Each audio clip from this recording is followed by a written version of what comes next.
ভাল লাগে ইয়াৰ ৰিলচকেইটা হা কওক যে কংকনৰ ঘৰত কি আছে কি তোৰ পঢ়া কথা উঠবে আছে লেকচাৰ মাৰিব নাযাবি নেকি কিয়া 500 টকা লাগে তোকে 500 টকা পইচা নহয় বুলি ভাবছেন কিনা কি তোক পইচা কিয় লাগে হা তই এই পৃথিৱীখন কেনেকে চলি আছে জানছা না মায়েৰে কেনেকে ঘৰখন চলাই আছে তই জানছা না বাপেৰে কেনেকে পইচা আজি আছে তই জানছা না হা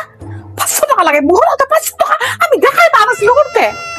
কোনতে কি বিয়া হোৱাৰ পিছতো মই 500 টকা দেখাই পোৱা নাই বাপেৰে পুতৰ বা ইটা নাই মই ঘৰ কেনেকে চলাব জানো না 200 কি 200 টকাৰ মূল্য নাই বুলি ভাবছা নেকি 200 টকাত একখান ঘৰ কিমান দিন চলে তই জানা না তোক কিয় পইচা লাগে তই এই কংকনৰ ঘৰত খোজকাঢ়ি যাবি খোজকাঢ়ি আহিবি তোক কিয় লাগে ও মাই গড তই পঢ়বা যাবি তই কিবা বেয়া বস্তু খোৱা কৰিছে নেকি হা চাগেচোন এই জেঠাৰে ল'ৰা ছোৱালীকেইটা চাচোন পইচা কি নাচ দিয়ে পইচা কি বস্তু আজিকালি চুয়ে পোৱা নাই কিন্তু আমাৰ 500 দি 300 দিয়ে হা পইচা পাপা ও পইচা পইচা পইচা তই কি পইচা গাছত লাগি গাছডাল মই হেৰি কৰি দিওঁ পঢ়া শুনা কৰিবা দুটা পইচা মাইক দিবা লাগে সোনকালে পঢ়া গিলা শেষ কৰো হা 20 টকা হলেও তোক লাগে তাৰ মানে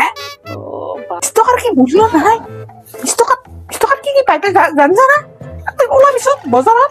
হা মায়েৰে বাৰ্গেনিং কৰিলি লাজ পা চব্জি লাল লগত হা কি কৰবা হা